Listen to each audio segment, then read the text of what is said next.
Hamdanillah wa musallian ala rasulillah la haula wa la quwata illa billah.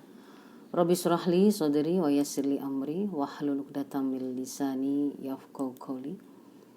Alhamdulillah yang kami muliakan Ibu Umi Urena Handono, narasumber, para panitia dan para tokoh yang hadir dalam majelis kita yang insya Allah mubarakah ini. Bersyukur kepada Allah yang telah menciptakan manusia dalam sebaik-baik penciptaan dan juga menurunkan Islam sebagai agama yang telah disempurnakannya dan menjadi peradaban terbaik yang akan menjaga kemuliaan manusia. Bersalat pada Rasulullah yang telah menjadi teladan terbaik bagi kita, menunjukkan bagaimana cara menyiapkan generasi terbaik yang pernah ada di muka bumi ini dan bagaimana memimpin mereka dalam menegakkan peradaban yang terbaik untuk kehidupan ini. Bersyukur dan juga berdoa kepada para sahabat Rasulullah SAW yang telah menjadi generasi yang menunjukkan kepada kita bagaimana contoh real bahwa generasi berkepribadian Islam yang tinggi, yang luar biasa profilnya tersebut adalah sesuatu yang real, yang nyata ada dalam kehidupan dan bukanlah sesuatu profil yang sifatnya utopis ataupun hanya ada dalam benak. Alhamdulillah ibu-ibu sekalian yang dimuliakan oleh Allah, saya akan melanjutkan bahasan kita pada pagi hari ini dengan langsung mengambil topik untuk memaparkan bagaimana Islam akan menjadi solusi tuntas untuk penyelesaian problematika generasi yang kita hadapi hari ini. Insya Allah ini yang akan menjadi pembahasan saya pada kesempatan kali ini. Ada 3 hal. Yang pertama, saya akan mengajak ibu-ibu untuk memahami bagaimana potensi strategis pemuda muslim dan urgensi memenangkan kepemimpinan mereka hari ini. Lalu masuk ke dalam strategi menyelamatkan pemuda muslim dari perusakan ataupun pelemahan profil mereka dan juga pembajakan potensi yang hari ini sedang mereka alami. Dan saya tutup dengan sebuah momentum untuk melakukan renungan bahwa ini adalah saat yang paling tepat bagi kita untuk melakukan perjuangan ini. Saya awali dengan memaparkan bagaimana sebenarnya potensi strategis pemuda muslim dan urgensi kita untuk memenangkan kepemimpinan atas diri mereka. Kalau kita bicara para pemuda, Al-Quran menceritakan di dalam Ar-Rum ayat 54 dengan mengatakan bahwa pemuda itu adalah satu fase kekuatan yang terapit di antara 2 kelemahan.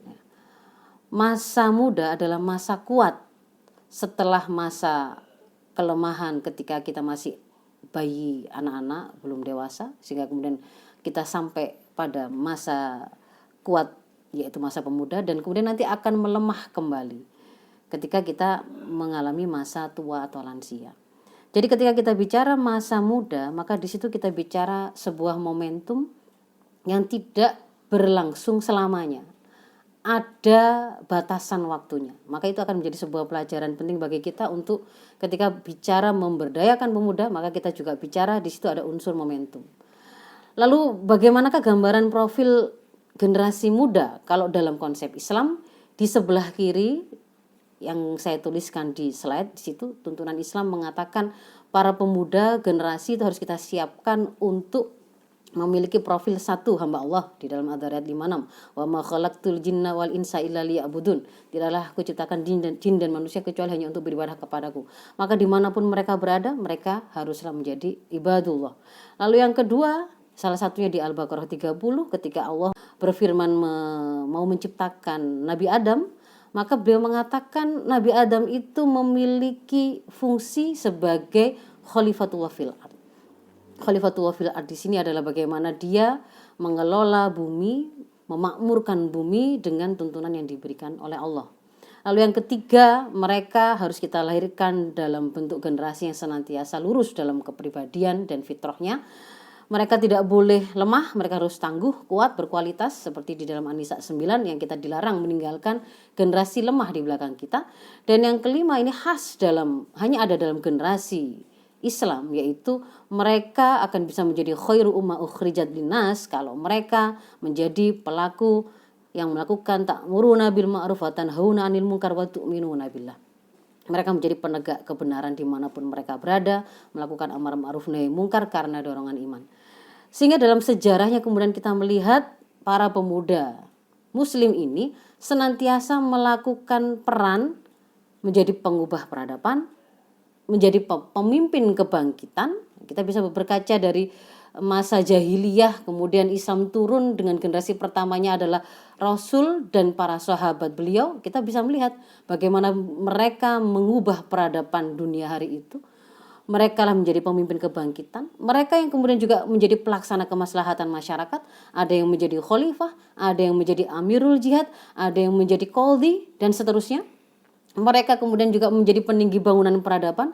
Bagaimana kekhilafahan daulah Islam yang pertama, yang mulanya itu hanya berpusat di Madinah, kemudian dilanjutkan oleh generasi-generasi berikutnya dan melibatkan para pemuda, itu kemudian menjadi ajaran yang meliputi hampir 2/3 dunia dan bertahan sampai lebih dari 13 abad. Ini membutuhkan peran para pemuda menjadi peninggi bangunan peradaban tersebut. Mereka juga senantiasa menjadi penegak kebenaran, pengoreksi kemungkaran, dan mengemban risalah Islam ke seluruh alam.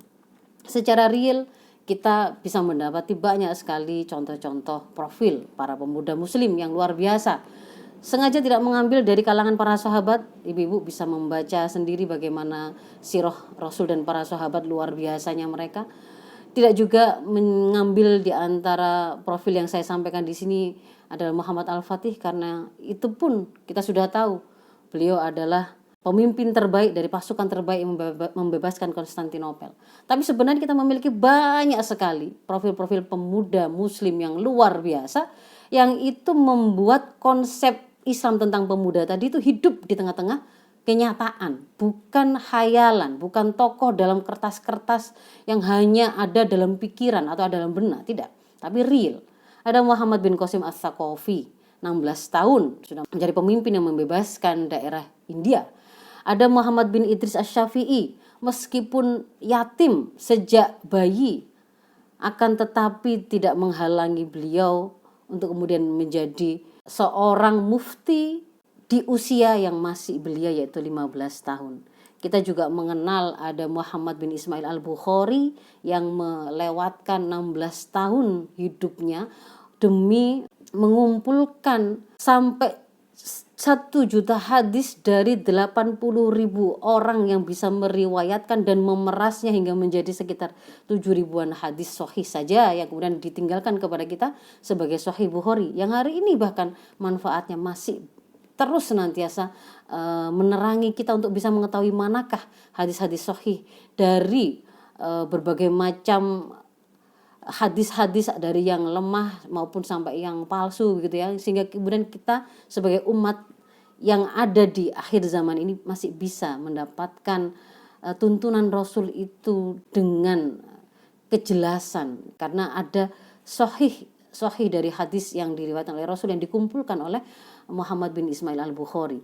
Padahal beliau juga seorang yatim, padahal beliau juga pernah mengalami episode buta, tetapi tidak kemudian menjadi orang yang lemah atau generasi yang lemah. Dari sisi para muslimahnya, kalau kemudian kita membuka catatan sejarah, kita juga akan mendapati banyak sekali profil-profil muslimah yang luar biasa. Saya hanya ambil dalam 2 slide ini. Yang pertama adalah yang disampaikan oleh Carla Daya dalam Secret History.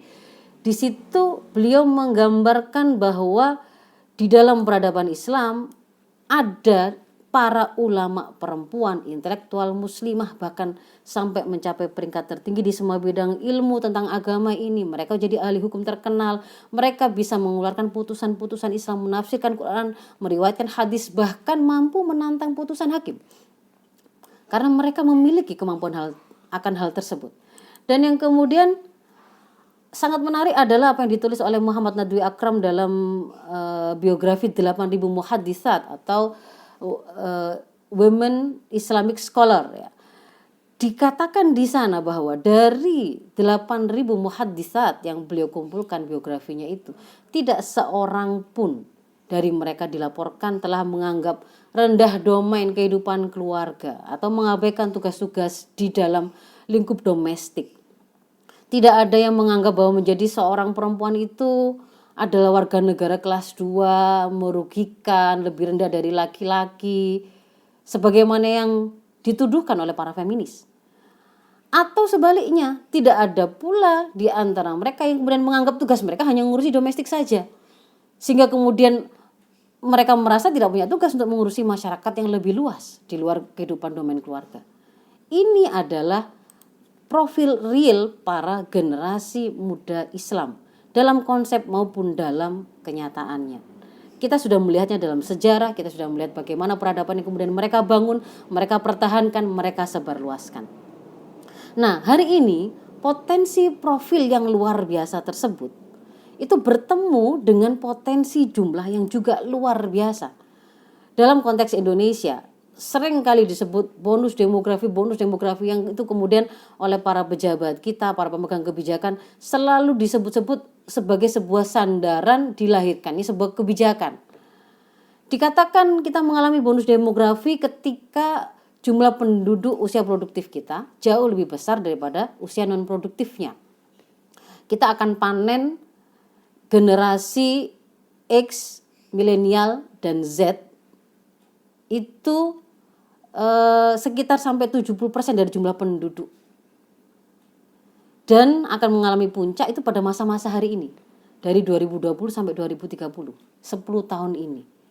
Itu adalah usia dari anak-anak masa usia SMP sampai usia-usia seperti saya hari ini. Sampai 10 tahun ke depan, kitalah yang menjadi pengukir peradaban tersebut. Nah, kalau di Indonesia kita memiliki hampir 70% para pemuda, maka dalam hitung-hitungan secara global, kalau saya ambilkan dari buku The Emerging Islamic State, negara Islam yang akan muncul gitu ya. Di situ ada gambar ini yang menghitung kalau yang dimaksud dengan Islamic Khilafah State di sini ini adalah potensi dari negara-negara Islam yang dulu pernah menjadi bagian dari Daulah Khilafah ditambah dengan negeri-negeri Muslim yang punya potensi untuk bergabung dengan Daulah Khilafah Islam yang akan tegak. Maka kita akan mendapatkan tenaga kerja di wilayah tersebut itu adalah 70%. Sementara kalau kemudian dibandingkan dengan bahkan Cina yang terbesar, India yang terbesar itu hanya nggak sampai 3% begitu. Sehingga ini adalah angka yang luar biasa besar. Kemudian kalau kita lihat dari dikompar juga dengan beberapa negara terpadat di dunia hari ini, maka kalau kemudian Indonesia dengan Pakistan itu digabungkan, maka dia akan memiliki jumlah juga luar biasa. Dalam hal proyeksi sampai tahun 50 pun, 2050 pun gitu ya. Kalau kemudian dihitung, dibandingkan antara Eropa dengan 5 negara Muslim, ternyata trennya itu juga tetap tertinggi dan terbesar begitu. Sampai tahun 2050 pun kita akan menjadi negeri-negeri dengan jumlah pemuda terbesar, tenaga kerja terbesar, tenaga produktif yang terbesar. Kalau Eropa itu dari tahun 60 yang sekitar 600, angka 604,46 ini di 2050 cuma naik sedikit. Kita dari 60 yang 252 naik sampai 5 kali lipat di tahun 2050. Dan ini potensi yang luar biasa yang kemudian dibaca oleh negara ideologis hari ini, negara pertama, negara pemimpin yaitu Amerika dan beberapa negara penerap kapitalisme yang bisa melihat potensi bahaya kalau saja jumlah besar itu bertemu dengan konsep ketinggian luar biasa yang dimiliki oleh Islam. Maka yang akan muncul adalah gambaran para pemuda dengan kualitas seperti yang tadi saya terangkan di depan. Mereka bisa melihat apa yang akan terjadi kalau itu benar-benar terrealisir. Bahaya apa yang mengancam peradaban mereka. Dan mereka pada saat yang sama bisa membaca ada peluang pemberdayaan bagi eksistensi peradaban kapitalisme sekuler mereka. Maka yang kemudian mereka lakukan adalah mereka melakukan strategi untuk memenangkan kepemimpinan atas para pemuda Muslim. Bagaimana caranya? 1, profil pemuda Muslim tadi harus mereka lemahkan, harus mereka rusak. Tidak boleh sampai kemudian memiliki profil sebagaimana generasi-generasi muda Islam pertama. Mereka kalau kemudian menemukan ada usia muda, ada ketajaman pemikiran, ada kekuatan akal, ada kekuatan ekonomi pada diri pemuda muslim, maka ini harus mereka baca. Mereka harus telikung potensinya. Lalu mereka apakan? Mereka berdayakan untuk misi kepentingannya. Satu sisi untuk mempertahankan dan mengokohkan hegemoni mereka, sisi yang lain untuk mencegah kemunculan benih peradaban Islam, karena kalau sampai terjadi itu akan mengakhiri hegemoni mereka. Berikutnya juga untuk menghancurkan segala tinggalan yang masih tersisa dari peradaban Islam dan pengaruhnya, agar tidak bisa membuat potensi besar pemuda muslim dalam jumlah tadi itu bertemu dengan hal yang akan bisa membangkitkan mereka. Maka para pemuda muslim ini harus dijauhkan sejauh-jauhnya dari segala hal yang bisa membangkitkan mereka. Maka kemudian kalau kita lihat secara global, mereka kemudian mendesain sebuah rancangan, menyadari bahwa para pemuda Islam dan Islam itu sebagai ancaman potensial yang bisa mengakhiri hegemoni mereka. Mereka mendesain sebuah kebijakan, sebuah program, sebuah arus untuk membuat seluruh dunia itu menjadikan Islam sebagai musuh bersama. Kita bisa baca, diawali dari peristiwa 9/11. Akhirnya kemudian Amerika mengumumkan dan membagi dunia menjadi dua bagian. Anda bersama kami memerangi teroris, atau kalau tidak bersama kami berarti Andalah terorisnya.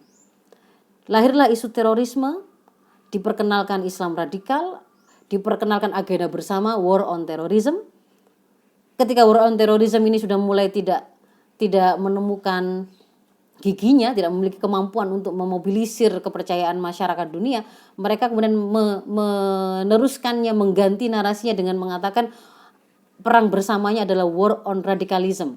Jadi tidak semata-mata tindakan teror, tapi ketika baru dalam bentuk pikiran saja, kalau itu menginginkan Islam ditegakkan sebagai sebuah peradaban, maka itu sudah adalah sebuah radikalisme. Pada saat itu kemudian dilahirkan dan dinarasikan oleh banyak tokoh negara saat itu bahwa Islam dan ide khilafah itulah yang mereka maksudkan sebagai pelaku teror, sebagai ide radikal itu sendiri. Dan kemudian kita lihat beberapa laporan dari think tank yang memberi nasihat politik kepada Presiden Amerika Serikat di 2003, di 2007. Mereka kemudian memberikan rekomendasi kalau ingin memenangkan perang menghadapi Islam dan potensi kaum muslimin, maka mereka harus menjadikan kaum muslimin itu menjadi kaum muslimin yang moderat, kaum muslimin yang tidak radikal, kaum muslimin yang tidak mengarah kepada teror, begitu ya, ekstremis. Dan kita pada saat itu bisa jelas memahami apa yang mereka maksudkan dengan radikal itu, apa yang kemudian mereka sebut misalkan oleh Tony Blair ketika disebut Islam sebagai ideologi iblis, itu ternyata kriterianya itu sangat jelas bahwa itu adalah kriteria yang sangat absurd yang sebenarnya menunjukkan apa misi sebenarnya mereka bawa ya. Jadi 4 kriteria ideologi iblis kalau dalam versi Tony Blair itu adalah ingin mengeliminasi Israel. Jadi ketika kaum muslimin masih memiliki tujuan untuk membebaskan Palestina dari hegemoni Israel, berarti itu adalah radikalisme. Berarti itu tindakan teror. Ingin mengenyahkan dominasi barat dari dunia Islam. Ketika kemudian misalkan di Indonesia kita menginginkan agar beberapa barang tambang kita, misalkan emas di Papua itu dimiliki kembali oleh umat Islam, kaum muslimin di Indonesia, bukan lagi dimiliki oleh asing atau barat di situ, maka itu bagian dari radikalisme karena berusaha mengenyahkan dominasi barat dari dunia Islam. Atau kemudian mereka yang menjadikan syariah Islam sebagai sumber hukum di bawah satu kekhilafan untuk seluruh dunia. Ketika kaum muslimin mencita-citakan bahwa mereka ingin hidup dengan syariah kafah dan kemudian dalam sistem politik yang diwariskan oleh Rasulullah yaitu kekhilafan Islam, maka itu pun kemudian mereka labelisasi dengan itulah ideologi iblis, begitu ya. Dan bertentangan dengan nilai-nilai liberal atau barat. Jadi kalau kemudian nilai barat mengatakan LGBT itu adalah sesuatu yang sifatnya merupakan hak asasi manusia yang harus dijaga, ketika kemudian kita mengatakan itu adalah sebuah penyimpangan, itu adalah kemaksiatan, maka kita bertentangan dengan nilai liberal atau barat. Mereka katakan itu adalah bentuk dari radikalisme, dan kemudian mereka berusaha menggiring dunia untuk memusuhinya dalam arus Islamofobi. Pada 2015-2016 kemudian lebih jelas lagi melalui PBB dimunculkan program Preventing Violent Extremism yang ternyata sayang sekali kemudian kita menemukan bahwa negeri ini hanya mengaminkan dan mengikuti saja apa narasi yang dibawa oleh negara penjajah tersebut. Ketika mereka menggunakan United Nations menelorkan Plan of Action to Prevent Violent Extremism, rencana aksi untuk mencegah tindakan ekstremisme dan kekerasan, itu kemudian diterjemahkan dalam kebijakan lokal di negeri ini dengan keluarnya Perpres nomor 7 tahun 2021 dengan kalimat yang persis sama dengan Plan of Action dari PBB, Rencana Aksi Nasional Pencegahan dan Penanggulangan Ekstremisme berbasis kekerasan yang mengarah pada terorisme tahun 2020 sampai tahun 2024. Dan kemudian dalam kebijakan yang sifatnya teknis di lapang diperkenalkan istilah pentahelix, di mana program ini itu dieksekusi di lapang dengan melibatkan ada pemerintah, ada media, ada masyarakat, ada pelaku usaha, ada akademisi. Nah, kemudian kita melihat ternyata tidak hanya berhenti sampai di situ, agenda untuk menjadikan Islam, terutama Islam politik, sebagai sasaran tembak dan dianggap sebagai radikalisme sehingga harus dimoderatkan. Lalu ini kemudian sejalan dengan dimunculkannya arus program moderasi beragama, dan ini dikatakan sendiri oleh Kemenak relevan dengan RAN-PE yang tadi sebenarnya adalah copy paste dari program global dari penjajah yang sedang menghalangi tegaknya peradaban Islam di level global. Nah, secara roadmap di tahun 2022 ini sebenarnya sedang dijalankan roadmap moderasi beragama sebagai nalar beragama generasi milenial. Ini bagian dari rancangan jangka panjang menengah nasional pembangunan kita ya dari 2020 sampai 2024, masuk dalam bab pembangunan SDM yang mana menjadikan karakter yang mau kita bangun itu adalah ternyata yang menjalankan moderasi beragama. Padahal kalau kemudian kita buka yang mereka maksudkan dengan moderasi atau moderat itu seperti apa, kita ambil dari sumber asalnya yang memberikan rekomendasi kaum muslimin harus dimoderatkan, harus dibangun jaringan moderat di antara mereka. Itu adalah apa yang menjadi masukan dari RAND Corporation ya dalam laporan mereka Building Moderate Muslim Networks. Dikatakan di situ 5 proyek moderasi itu adalah sekularisme yang berusaha membuang agama dari pengaturan kehidupan termasuk dari politik, relativisme yang berusaha merelatifkan semua ajaran agama, tidak boleh ada klaim kebenaran, tidak boleh ada keyakinan bahwa inna dina indallahi Islam begitu. Kemudian kontekstualisme, substansi yang penting. Maka ini sebagai antitesa kalau ada orang yang kemudian berusaha menyerukan atau mengupayakan agar pemahaman agama itu diterapkan secara formal. Nah, ini dikatakan moderat itu kalau kemudian menolak itu formalisme pemahaman agama. Lalu westernisme berusaha menjadikan bahwa apa yang datang dari barat itu adalah kemoderan, itu adalah kemodernitasan, itu adalah sesuatu yang bagus. Sementara kalau kemudian meninggalkan apa yang dibawa oleh barat itu justru adalah kemunduran. Dan yang berikutnya adalah ide gender, kesetaraan gender, yang kemudian kalau kita cermati ini hari ini mengantarkan para pelaku atau pejuang kesetaraan gender itu menggugat berbagai macam syariah dalam kehidupan keluarga maupun masyarakat. Nah, ketika kemudian profil SDM atau generasi yang sedang dibangun dalam rancangan pembangunan jangka menengah nasional kita adalah generasi yang moderat dengan karakter seperti ini, maka yang terjadi apa? Kita bisa lihat mereka adalah generasi yang sekuler. Berarti kan mereka mau agama apapun silakan gitu, tapi jangan bawa-bawa agama ketika bergaul, ketika berpakaian, ketika mengurusi makanan, ketika mengatur pendidikan, ketika mengatur politik, ekonomi dan seterusnya. Mau nggak beragama juga nggak apa-apa, karena sebenarnya yang penting itu substansinya. Tadi kan ada upaya untuk menyamakan semua agama benar. Kalau kemudian semua agama benar, kenapa harus kemudian Islam? Maka murtad pun tidak masalah, gonta-ganti agama pun nggak masalah. Pada saat itulah kemudian kita bisa melihat bahwa itu sebenarnya dari strategi untuk melemahkan profil dan karakter generasi. Pada saat yang sama ketika kemudian ada orang atau sebagian dari masyarakat ini yang kemudian masih memegang teguh Islam, dilabeli dengan radikal, dilabeli dengan calon-calon atau bibit-bibit teroris, pada saat yang sama kita melihat sebenarnya itu adalah strategi untuk melemahkan atau memecah belah umat. Dan selanjutnya sebenarnya apa yang mereka rancang ini menggunakan arus moderasi beragama ini sebenarnya untuk mencegah dan menghalangi kebangkitan umat Islam dan mempertahankan hegemoni penjajah. Nah, itu satu sisi ya, profil generasi muda Islam kemudian dilemahkan, dihancurkan seperti itu. Pada saat yang sama, pemuda itu bagaimanapun dia masih tetap punya potensi, punya kelebihan.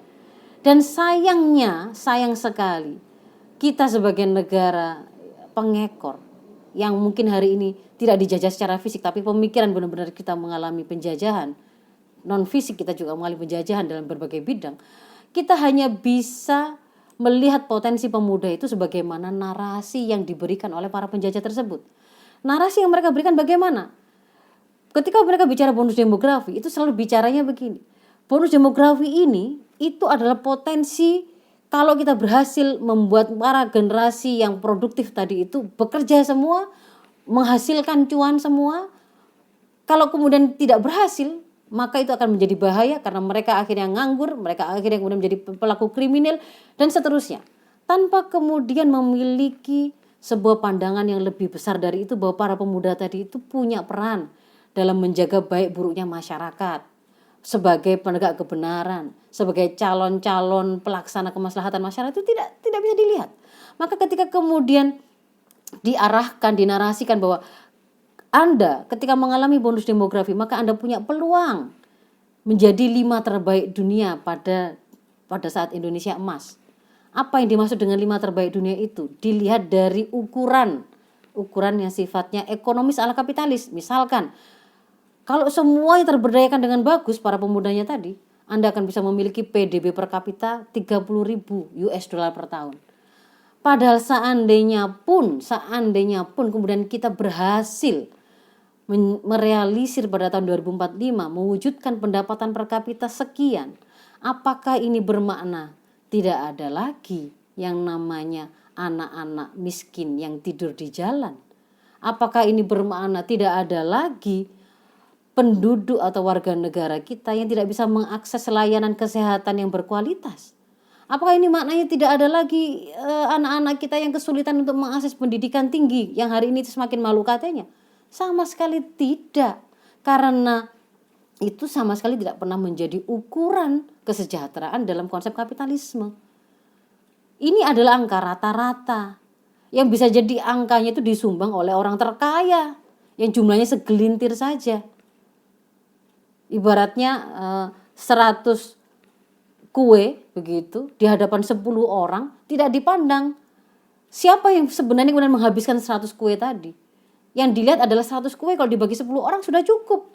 Padahal ternyata 100 kue tadi itu habis dimakan 1 orang sementara 9 orang lainnya berebut sisanya.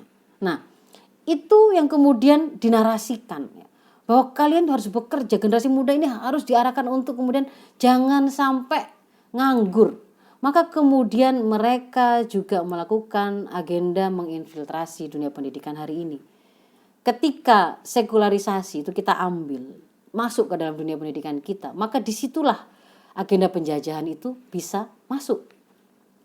Mereka bahkan bisa mendesain untuk pendidikan tinggi agar lebih sulit terakses oleh masyarakat sehingga tidak banyak orang yang menyadari penjajahan non fisik hari ini, maka kemudian justru dilepaskan. Dan untuk kemudian menyediakan tenaga-tenaga kerja yang murah namun cukup terampil untuk menjalankan mesin-mesin industri mereka, maka mereka kemudian mengarahkan agar dialihkan pendidikan-pendidikan itu ke arah vokasi. Dan untuk kemudian menyediakan tenaga-tenaga yang dia itu tidak memiliki cita-cita mengembalikan Islam, maka di bagian pendidikan dasar dan menengah itu pun diarahkan untuk tidak boleh sampai membentuk karakter yang itu muslim sejati, tetapi karakter moderat yang sebagaimana mereka inginkan. Maka hari ini kita melihat dunia pendidikan kita juga kemudian sudah dalam genggaman mereka. Maka inilah yang kemudian kita lihat dari generasi kita, lemah dan rusak profilnya. Kalaupun ada potensi mereka terbuang untuk hal yang remeh-remeh atau sia-sia karena sudah dilemahkan, bagaimana seharusnya profil sejati mereka itu sudah dibuang jauh-jauh gambaran itu, sehingga mereka banyak menghabiskan waktu hanya untuk mengikuti seri-seri drama Korea atau cangkruan atau CFW atau seperti Citam Fashion Week tadi, atau kemudian sibuk kesana sini mengikuti band-band yang menjadi idola mereka. Potensi terbuang untuk hal yang remeh, sia-sia. Bahkan mereka bisa jadi menjadi para penebar kerusakan di tengah masyarakat. Dan kalaupun ada kebaikan, dibajak kontribusi dan pergerakannya untuk melemahkan Islam, mencegah kebangkitan Islam, mempertahankan hegemoni penjajah. Maka ibu-ibu sekalian, urgen bagi kita untuk menantang narasi kapitalisme sekuler yang sedang menjajah para pemuda kita ini. Kita harus hentikan pembajakan yang mereka lakukan. Kita harus pastikan generasi Islam terbangun dan kita hebatkan profilnya. Lalu kemudian kita pimpin, kita berdayakan semua potensi itu di jalan yang benar secara optimal. Tidak boleh ada generasi yang kita biarkan mereka dilemahkan atau dirusak profilnya, disia-siakan atau dibuang potensinya, ataupun dibajak kontribusi dan pergerakannya, bahkan untuk melemahkan Islam dan mengokohkan posisi mereka. Masuk ke dalam subtopik yang kedua. Lalu bagaimana strategi kita untuk menyelamatkan mereka? Tadi saya sampaikan di depan, ketika kita bicara pemuda, kita bicara momentum. Maka kerja besar hari ini adalah kita manfaatkan momentum yang ada, yang ini gak selamanya kita miliki. Berarti kita bicara kecepatan di sini untuk melakukan perubahan peradaban, yaitu mempercepat keruntuhan kapitalisme sekuler dan mempercepat tegaknya peradaban Islam. Lalu berikutnya kita harus hentikan pelemahan profil, perusakan profil, kita hentikan membajakan potensi pemuda muslim tadi, kita ambil alih kepemimpinan mereka dan kita berdayakan mereka. 3 arus ini yang harus kita lakukan, arus perjuangan untuk menyelamatkan pemuda dari pelemahan dan perusakan profil, arus penyelamatan dari pembajakan potensi, dan arus perjuangan pemikiran dan politik untuk mendekonstruksi sistem kapitalisme sekuler dan menegakkan peradaban Islam.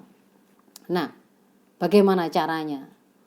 Melahirkan profil pemuda muslim yang kuat pasti berawal dari kita harus menginstal akidah yang kuat, karena ini adalah benih yang kemudian akan menghasilkan akar dari fondasi bangunan pohon kepribadian Islam dari generasi.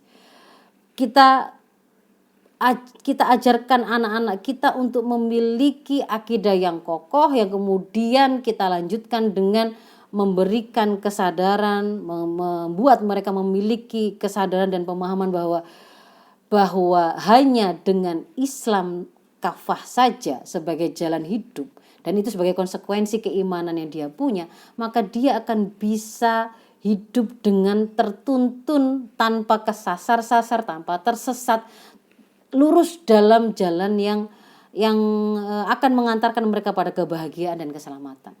Bagaimana kemudian menjadikan akidah mereka itu sebagai landasan ketika mereka berpikir, mereka kemudian memiliki pemahaman Islam yang lurus itu kemudian mengikat amal mereka, maka akan kita lihat mereka akan menjadi generasi yang memiliki karakter yang luar biasa sebagaimana yang diinginkan oleh Islam. Namun ini harus kita sertakan dengan kita siapkan lingkungan yang kondusif, masyarakat yang kondusif, masyarakat yang di sana tegak amar ma'ruf nahi mungkar, jelas kehalalan, keharuman, baik buruk terwujud secara menggunakan standar Islam, yang sistem medianya itu diatur dengan Islam, yang kemudian kalau ada orang-orang yang melakukan kerusakan itu menemui sistem persangsian yang akan menjerakan mereka, maka di sini membutuhkan penerapan sistem holistik oleh negara yang berkarakter ra'in, pemelihara urusan rakyat, dan junah yang akan melindungi generasi dan juga masyarakat secara keseluruhan dari segala macam kerusakan. Dan itu hanya akan bisa dia lakukan kalau dia menerapkan sistem yang benar, yaitu syariah kafah.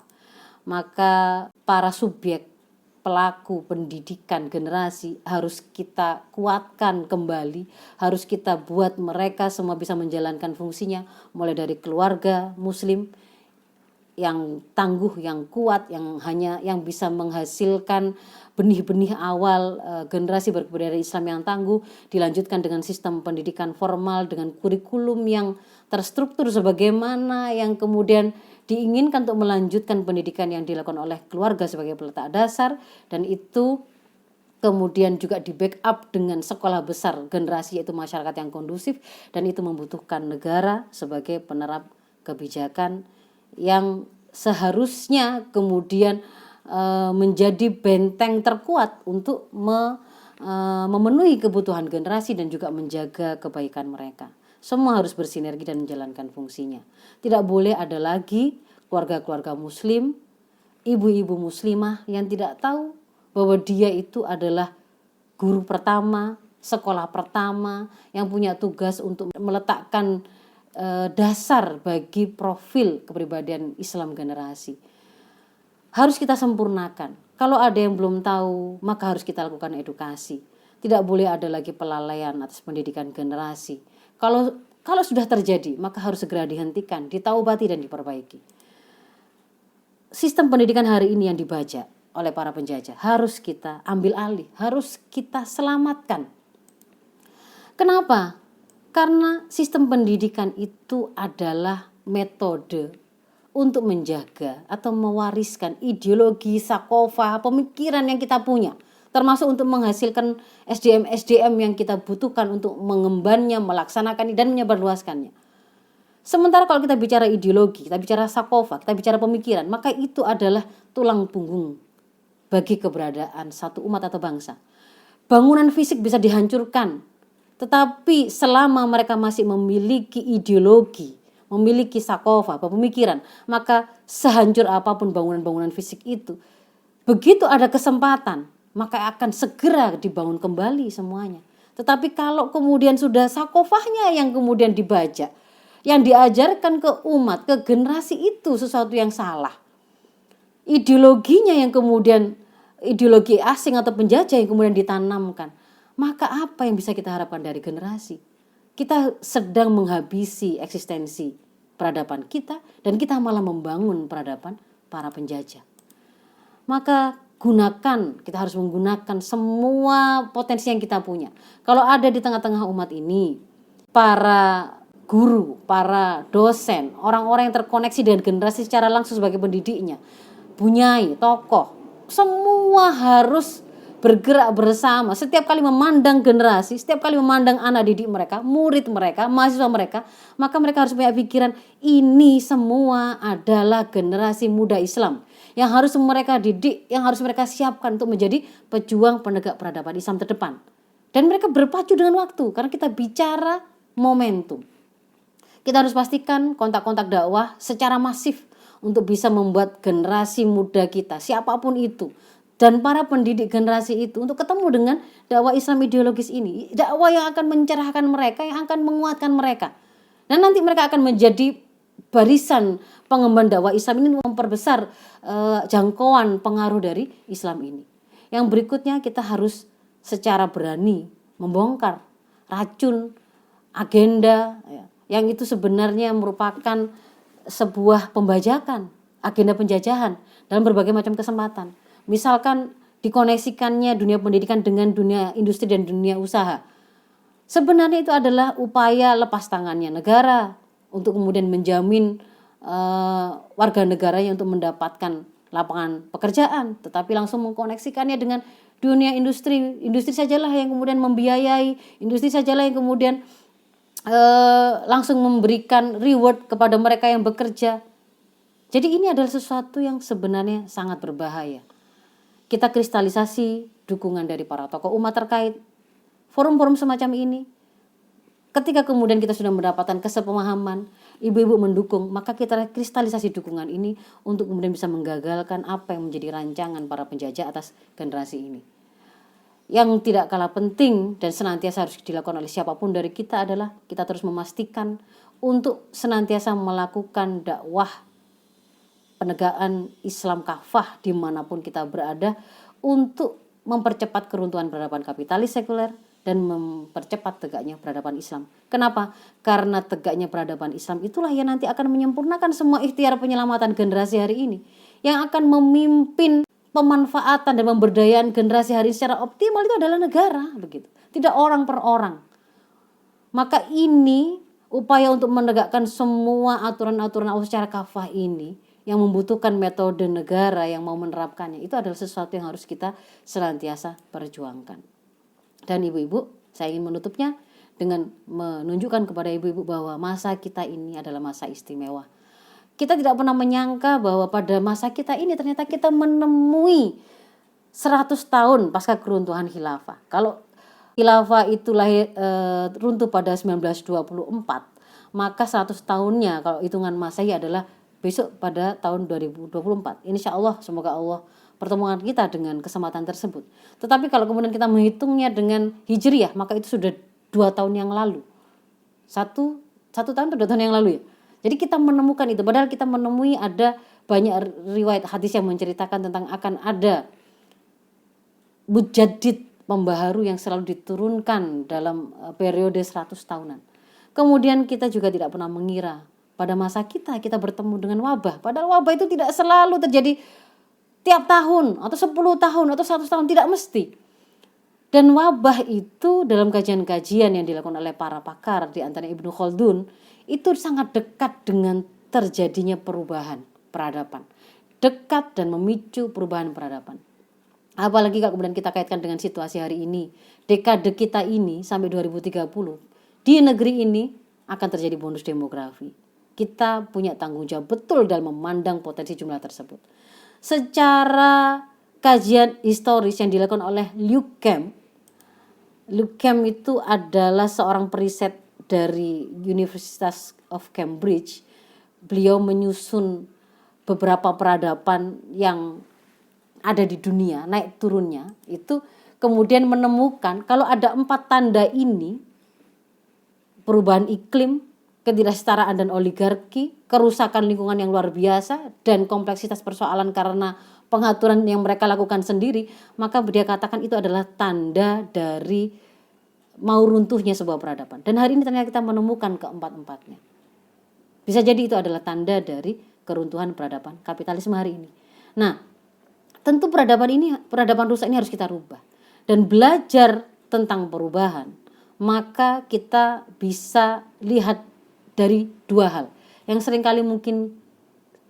sering kita jadikan pelajaran itu mungkin yang pertama, bahwa perubahan itu meniscayakan ada ikhtiar yang kita lakukan dari diri kita. Tetapi ada aspek kedua yang hari ini ingin saya tekankan, bahwa ketika kita belajar dari keberhasilan Muhammad Al-Fatih dalam membebaskan Konstantinopel, maka kita dapati bahwa sebenarnya upaya atau ikhtiar yang dilakukan untuk membebaskan Konstantinopel yang dilakukan oleh Muhammad Al-Fatih bukanlah satu-satunya. Upaya itu sudah dilakukan sejak era Muawiyah bin Abu Sufyan. Setelahnya setiap khalifah selalu kemudian mengirimkan pasukan dengan mempersiapkan mereka dan berharap mereka lah yang merealisir bisyarah Rasulullah menjadi pasukan terbaik dan pemimpin dari pasukan terbaik. Akan tetapi ternyata kita melihat Muhammad Al-Fatih dan pasukannya lah yang berhasil merealisir bisyarah Rasul itu setelah sekitar 850 tahunan. Di situ kita bisa melihat bahwa ternyata ikhtiar yang kita lakukan harus memenuhi kadar yang diminta. Jadi ibu-ibu, inilah saatnya perubahan itu sangat mungkin terjadi di masa kita oleh tangan kita, maka waktunya kita sempurnakan dengan memenuhi kadar ikhtiar yang diminta. Saya mohon maaf, afumikum ihdinas siratal mustaqim. Assalamualaikum warahmatullahi wabarakatuh.